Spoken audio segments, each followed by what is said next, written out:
Mirëmbrëma dhe përshëndetje. Unë jam Mesut Shabani në podcastin Mesut Shabani. Bëni subscribe.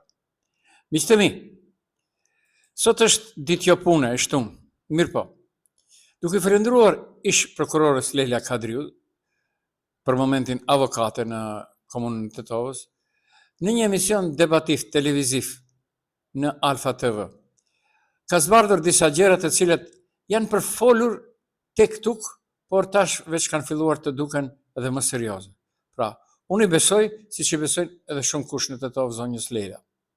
Pra, ish prokurore Leila Kadriu ka ngritur akuza të rënda lidhur me ndërtimin e spitalit modular, duke deklaruar se koste reale e tyre spitaleve modulare ishte rreth 300.000 euro, ndërsa janë shpenzuar plot 30 milion euro nga fondet e Bankës Botërore.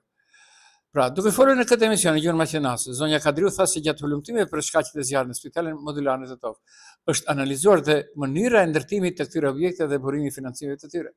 Sipas saj, mjetet financiare siguruar nga Banka Botërore në vlerë për 90 milion eurosh, të cilët 60 milion euro ishin të destinuar për barë, ndërsa 30 milion euro për ndërtimin e spitaleve modulare. Pra, bëhet fjalë për 30 milion euro për 10 spitale modulare të ndërtuara nga materiale të riciklueshme. Kur pyetën për shpimin e paneleve rezistente ndaj zjarrit, konstatuan se panelet me lesh guri që nuk digjen për 40 minuta kushtonin rreth 17 euro, ndërsa panelet e ricikluara me shkum të presuar kushtonin 5 deri 6 euro.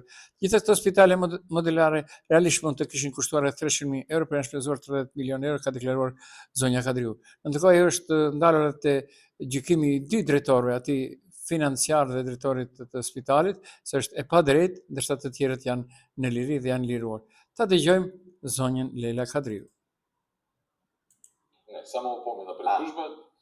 Добро, Боже мој. Вие имавте уште еден судир со некоја екипа, ајде така да употребам еуфемизам, кога се случи трагедијата ужасна во модуларната болница во Тетово. И тогаш ли бевте дежурен? Да, вече ја не бев дежурна, ми се јави дежурниот колега, а и беше и шеф на обвинителство. И вика, колешке, ве молам да дојдете, ја више не можам да се снајдем, овде е хаос. Значи, по барање на шефот на обвинителство се приклучувам, идем, доаѓам тамо, потоа доаѓа Јовевски, значи он се појавува кај треба и кај не треба, врска нема со животот, не знам и зошто е дошол. Уште и донел двајца обвинители да се приклучат демек во тимот во кој ќе водат истрага. Негови Јовевски носи двајца? Јовевски носи двајца. Што тоа вас ви укажа во тој момент? Да мора све да се држи под контрола. Да има своји луѓе, да има филтер, да има филтер како да се постапува. Значи, ние спроведуваме истрага. Колегиуми, па после да ќе се добие одобрение од Јовевски се спроведе тоа истражно дејство или нема се спроведе. Ама ти колеги знаеш може вака, ама не треба тоа така. Се истражуваше како дошло до тој пожар, како од каде се како изградено тоа и се успостави во текот на работењето дека таа модуларна болница, дека средствата се обезбедени од Светската банка 90 милиони, 30 милиони за модуларни болници, 60 за лекови и чуда, 30 милиони за 10 модуларни болници. Направени од рециклирани материјали. Кога се распрашува колку кошта панели со камена вуна која не гори 40 минута, а колку коштат рециклирани со овие пурпен пени, испадна дека во тоа време 17 евра, ова што е безбедно 40 минута, ова со пурпен пени ни 5-6 евра не е.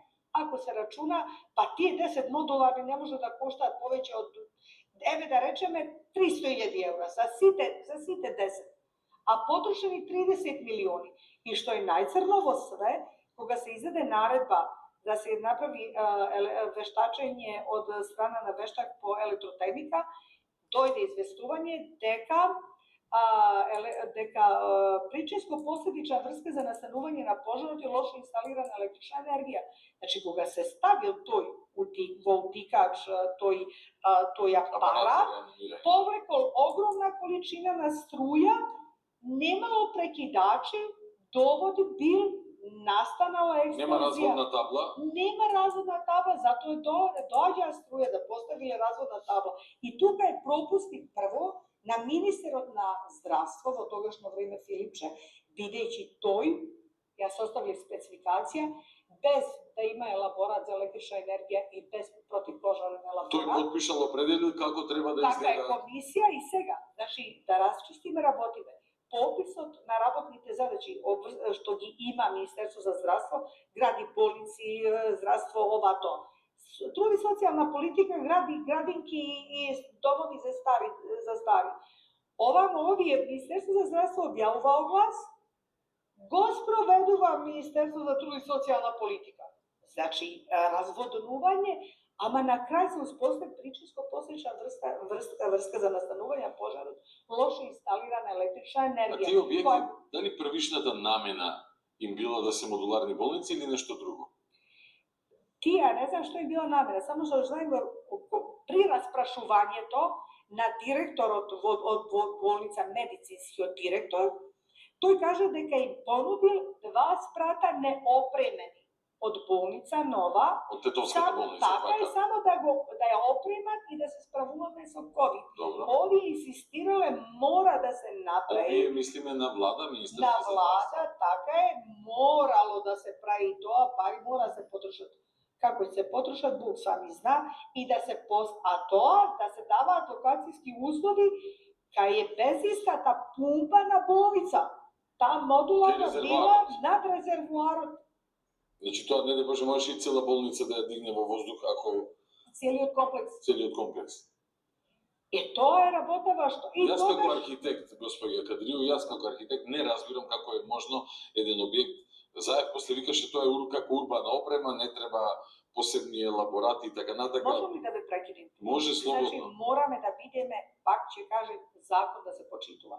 Во конкретниот случај, во законот за градба, тие додадоа некои 5 члена.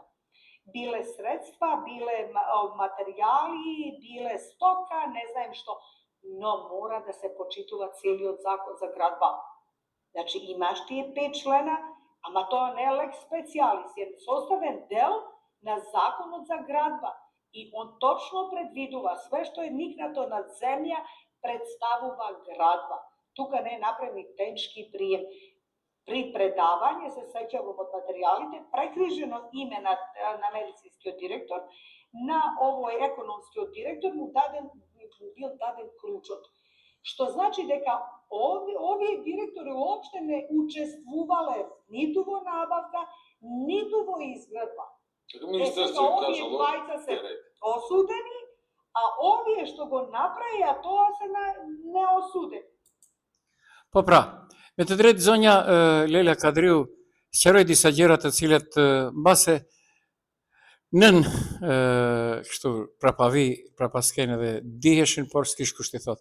Ne falenderojmë për këtë sinqeritet të rrallë në skenën politikë bërëse këtu shqiptare në mes në zonën Lela Kadriu dhe e urojmë që mos këtë telashe më të tjerë, sepse ka zbuluar shumë gjëra të cilat diheshin, po s'kish kusht i thotë në mënyrë publike. Pra, zonja Lela Kadriu është nga Tetova dhe urojmë suksesin në të ardhmen. Pra, çdo gjë ishte ashtu siç e tha, unë kam marrë pjesë në pjesën tjetër si gazetar, do thënë pasi ishin ndezur, ishim aty, unë kam befasuar vetëm një gjë, çfarë lypte Artan Grubi që ja mori mikrofonin aso kohë drejtorit aktual aso kohë Florin Besimi, i cili tash sipas gjitha gjasave do hektë zezat të ullirit derisa ta nxjerrë të vërtetën në skenë. Unë do kisha thënë se njëri prej atyre që duhet të përgjigjet është edhe jo Florini, por do të ishte Artan Grubi. Okej, vazhdojmë më tej. Maqedonia vazhdon që të jetë vërtet shumë interesante. Sot gazeta maqedonase Slobodën Peçat e ka thënë atë që e them unë me muaj. Vlen, nuk ka kapacitet as njerëzor, as intelektual për të mbushur të gjitha pozitat në qeveri. Okej, nuk është okej. Por, ajo për cilën po flitet më të madhe te shqiptarët këtyre ditëve është edhe pse ministresha e arsimit këtyre ditëve po ngucet me universitetet. Bilal Kasamin e dini, kryetari i komunës së Tetovës, i cili tash po mundohet që të jetë lider i Vlenit. A duhet e nuk duhet me deklarata që është duke dhënë nuk ka kapacitet intelektual për të udhëhequr një parti politike. Ka dhënë disa deklarata në fillim për safe city si ky, pas ka kërkuar në komunën e Tetovës që të vazhdoj për të shpëtuar, unë kam thënë dhe po e përsëris, për të shpëtuar nga gjithë ky kaos jo urbanistik, po kaos automobilistik që është në qytet. Pa parkinge, pa atë, dhe për këtë i ka ardhur situata penal. Bilallit pra Safe City, doja pastroj qytetin. Ndërkohë, Bilalli njëjtën mënyrë po pak më ndryshe, vetëm që nuk e arsyeton vendimet e ministreshës lidhur me ligjin e ri për arsimin e lartë, i cili veç të hënën do udhëzohet në parlament deputetëve dhe përflitet se mund të kaloj, të dëgjojmë se çfarë tha për deklaratat për ligjin vërtet, që ka të bëjë me deklaratat e Janevskës, e pastaj unë ju dini se mbahemi mençur.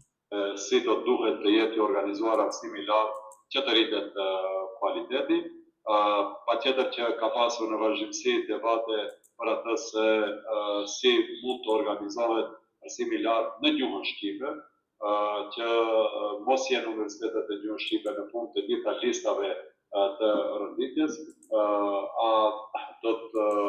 Unë do vazhdoj pra Bilalli për këtë do ndalem. Pse universitetet në gjuhën maqedonase mos janë një vend më lart? Kërkund nuk janë në listat e Shangajit e kështu me radhë. Kërkund. Ne duhet të kërkojmë baraspesh me universitetet vendore, jo të regionit. Ku janë universitetet në gjuhën maqedonase?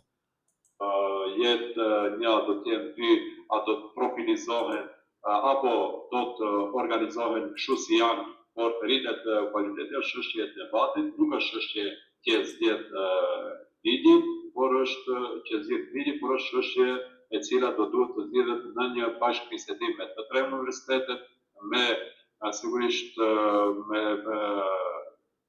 profesor, me akademik, me ekspert lëmes, me vetëm qëllim që këto universitete të rritin cilësinë dhe studentët të dalin nga këtu të jetë të përgatitur për sfidat e ikës. Po pra, mbas nga viti 1994, kur edhe unë kam merite të mëdha për këtë me Radio Visarin dhe korrespondenti i Radio Televizionit të Kosovës brenda Radio Televizionit shqiptar, kam mirënjohje, e kam bërë publike për gjithë atë që kam përveç Universitetit të Tetovës, i cili nuk do që t'ja di për ato kohë, sepse është interesant. Tash edhe Jusuf Zendeli, i cili aso kohë ka qenë student, mund të thotë se është firmosur si themelues. Çdo kush që vjen vetveten e nxjerr në pa. Nuk është kjo me rëndësi, por vazhdojmë më tej pra. Cilat janë pra paskenet e heshjes së Bilat Kasanit për universitetet. Vërtet duket se reformë, po thotë që nuk vendos, por unë mendoj se ndryshon gjithçka. Kur Bilal Kasami thotë se ligji për arsimin e lartë nuk përcakton se do të ketë një apo më shumë universitete në gjuhë shqipe, ai teknikisht thotë gjysmën e vërtetës, gjysmën tjetër atë më të rëndësishme e lë jashtë deklaratave publike. Në politikë, ajo që nuk thuhet shpeshherë ka më shumë peshë se ajo që artikulohet. Ligji nuk mbyll, por seleksionon o Bilal. Asnjë nen i ligjit për arsim të lartë nuk thotë drejtorit ky universitet mbyll, por ligji rrit kriteret e akreditimit pa rritur proporcionalisht financimin.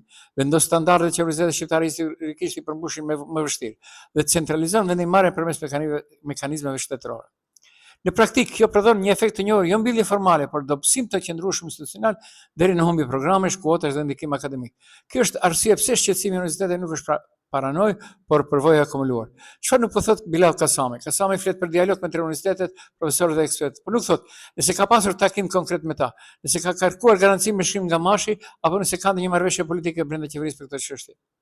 Burime jo formale nga rrjetet akademike flasin për konsultime minimale dhe informuese, jo për dialog real vendimmarrës. Universitetet dëgjojnë, por nuk vendosin. Pra, vleni është në pushtet, por gjendet mes pushtetit dhe bazës. Qëndrimi i Kasamit duke lexuar edhe në prizmen e vlenit si pjesë e qeverisë.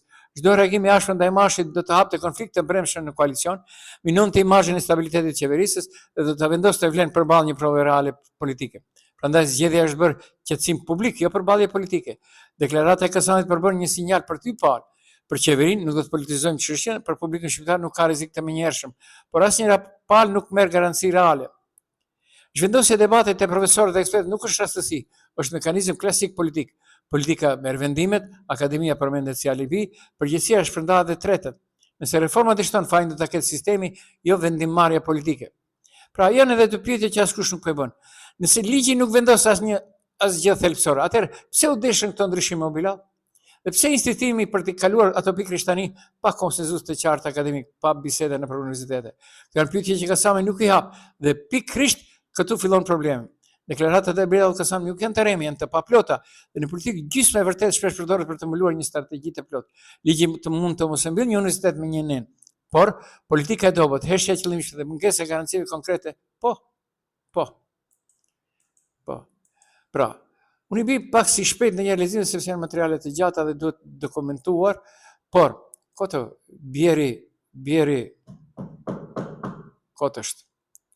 Kanë vendosur qytetinë në pushtet dhe nuk kanë kapacitet as intelektual. Kanë menduar se Bilali për dallim nga Izet Mexhiti, mirë po s'ka dallim.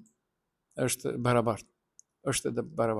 Vazhdon ende jo loja, por lufta për drogën në kush e la të kaloj 5 ton, thot lesë dhe mëja, ndërsa VMRO-ja si partinë e pushtet në vërtet qeveria e Republikës është përgjigjur me hiç më pak 40 ton të sekustruara drogë marihuanë. Kjo vërtet është për ta përshëndetur, por kur ndalesh dhe mendosh se këtyre ditëve për 2024 374 gram ka zënë policia e Tetovës. A ka dikush të ngëligitse? Vërtet është kjo rënqese, vërtet. Dhe listë me thot nga një kompani afër në LSDM dhe familjen Zaev, vërtet VMRO-ja, këtë mëngjes janë sekustruar 21 ton marihuanë. 21 ton marihuanë. Dhe SBD-s nuk i mbetet asgjë tjetër vetëm të ankohet edhe për ligjin e studentëve të cilët kanë të drejtë, mirë po kush po në ankohet? Unë nuk e kuptoj. Krenar Lloga ishte ministër. Ato që i nxjerr se ja dokumentacionin, pse nuk u dorëzoi me kohë për ditën e fundit të qeverisë së tij si ministër. Krenar Lloga ma ministri i drejtësisë së bëhet, as kryeministër së bëhet. Ndërsa BDI njëtë gjë 22 vite nuk e bëri, tash okej, është opozit dhe mund të kërkoj. Vleni është në qeveri. Pra, vleni është në qeveri. Asgjë tjetër.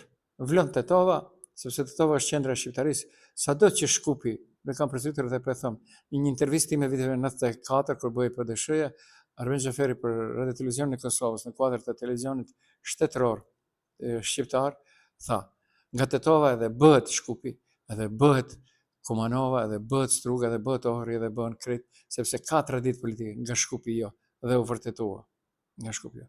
Më ka pëlqyer këtyre ditëve një deklaratë mjaft interesante e Muhamet Hasanit, më duket, nëse s'gabon, duhet të jetë familjari i komandant Beqir Hasanit. E kishte me tamam, pik për pike, lidhur me deklaratën e Orhan Ibrahimit. Shumë mirë. Shumë njerëz unë njoh nga viti 1992 deri tash, kur jam këtu në Maqedoni. Çfarë të them tash, se kam qenë pjesëmarrës demonstratave të vitit 1981, nuk kam qenë organizator, student isha, pjesëmarrës. Dhe ky tipi, pra Orhan Ibrahimi, thotë kam qenë në ushtrime ushtarake në Tiranë viteve 94 me Adem Jashani. Po, ama nuk e qenë në asnjë luftë, shumë mirë, thotë Muhameti. E qelluar pik për pike. Sa njofun gazetar që thonë, më ndu tha që është gjallë. Unë jam i vetmi shembull që nuk lavdërohem se jo që e kam njofun, kam punuar dhe kam bashkëpunuar edhe më herët me Arben Xhaferi. Por nuk them, se e din krejt.